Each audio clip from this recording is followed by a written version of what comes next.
জয় শ্রীকৃষ্ণ। জয় নরসিংহদেব।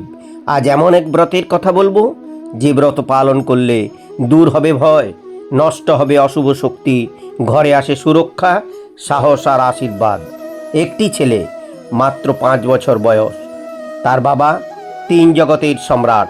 সেই বাবা নিজের ছেলেকে মারতে চাইলেন, বারবার বিষ দিলেন, আগুনে ছুঁড়ে দিলেন, সাপ লেলিয়ে দিলেন, পাহাড় থেকে ফেলে দিলেন, কিন্তু সেই ছেলে প্রতিবার বেঁচে ফিরল। কারণ সেই ছেলে একটাই কথা জানতো, ঈশ্বর সর্বত্র আছেন। একদিন রাগে অন্ধ হয়ে সেই বাবা একটি লোহার স্তম্ভে লাথি মেরে চিৎকার করে বললেন, তাহলে এই স্তম্ভেও কি তোমার ঈশ্বর আছে? তারপর যা ঘটেছিল তা দেখে স্বয়ং ব্রহ্মা কেঁপে উঠেছিলেন, দেবতারা ভয়ে পিছিয়ে গিয়েছিলেন, আর তিন জগৎ থমকে গিয়েছিল। আজ আমি বলবো সেই রাতের গল্প, নৃসিংহ চতুর্দশীর অলৌকিক ইতিহাস। এই কাহিনীর শুরু বৈকুণ্ঠ ধামে। ভগবান বিষ্ণুর দরজায় প্রহরী ছিলেন দুই দ্বারপাল, জয় ও বিজয়।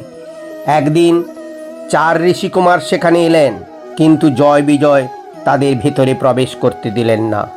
ঋষিরা ক্ষুব্ধ হয়ে অভিশাপ দিলেন, তোমরা পৃথিবীতে দৈত্য হয়ে জন্ম নেবে। পরে ভগবান বিষ্ণু এসে তাদের শান্ত করলেন, কিন্তু অভিশাপ ফিরল না। 3 জন্মে মুক্তি পাওয়ার শর্তে জয় ও বিজয় পৃথিবীতে জন্ম নিলেন 2 অসুর ভাই হিসাবে, হিরণ্যাক্ষ ও হিরণ্যকশিপু।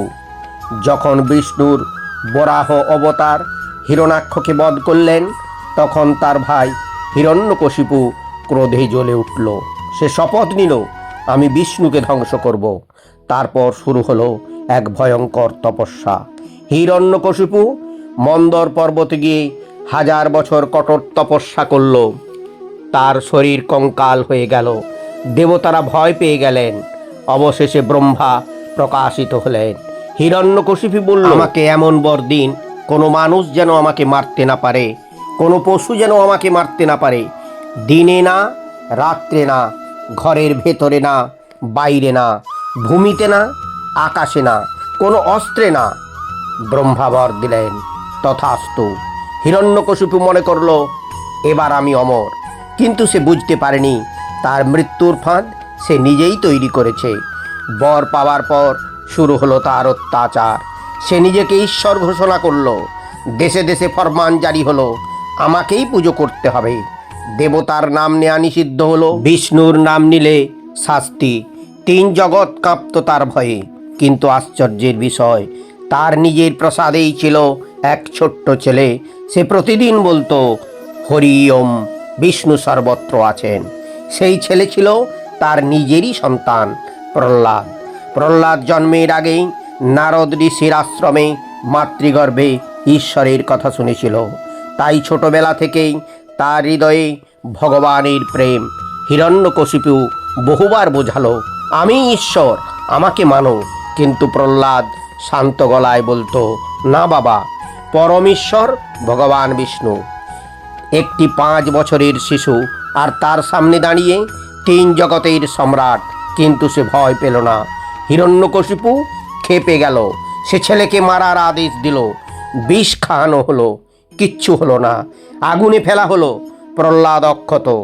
বিষধর সাপ ছাড়া হলো, সাপ তার পায়ের কাছে এসে শান্ত হয়ে গেল। পাহাড় থেকে ফেলে দেয়া হলো, সে বেঁচে গেল। হাতির পায়ের নিচে দেয়া হলো, হাতি সরে গেল। লোহিকার কোপে বসিয়ে আগুনে পোড়াতে চাওয়া হলো, লোহিকা পুড়ে গেল, প্রহ্লাদ বেঁচে রইল। কারণ প্রহ্লাদের শক্তি ছিল না অস্ত্রে, ছিল বিশ্বাসে। একদিন হিরণ্যকশিপুর ধৈর্য শেষ হয়ে গেল। সে দরবারে প্রহ্লাদকে ডেকে বলল, তুই সব সময় বলিস তোর ঈশ্বর সর্বত্র আছেন, তাহলে কোথায় তিনি? প্রহ্লাদ শান্তভাবে বলল, তিনি সর্বত্র আছেন বাবা, এই স্তম্ভেও আছেন।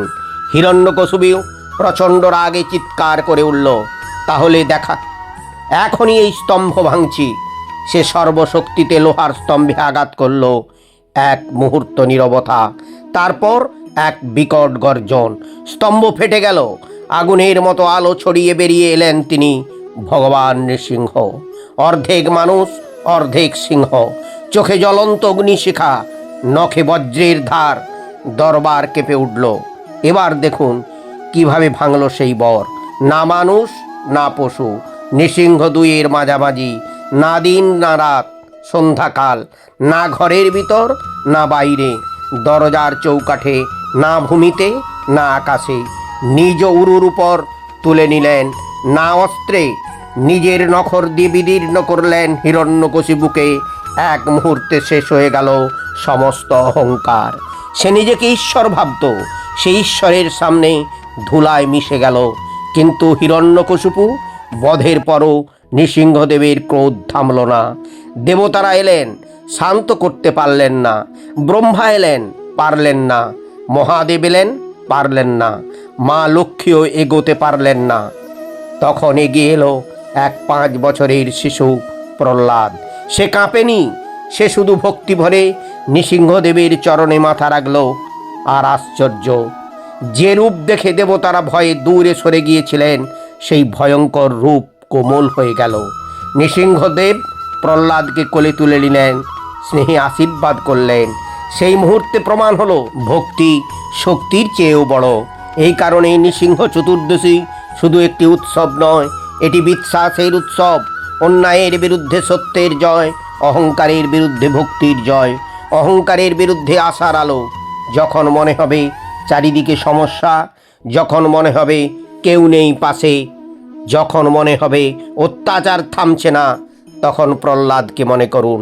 একটি ছোট্ট শিশু যার বিরুদ্ধে ছিল 3 জগতের সম্রাট, তবু সে হারেনি, কারণ সে বিশ্বাস হারায়নি। আজও বৈশাখ মাসের শুক্লা চতুর্থীতে ভক্তরা উপবাস রাখেন, পূজা করেন, নৃসিংহদেবের নাম জপ করেন, বিশ্বাস করেন তিনি ভক্তকে রক্ষা করেন, অশুভ শক্তিকে ধ্বংস করেন, মনের ভয় দূর করেন।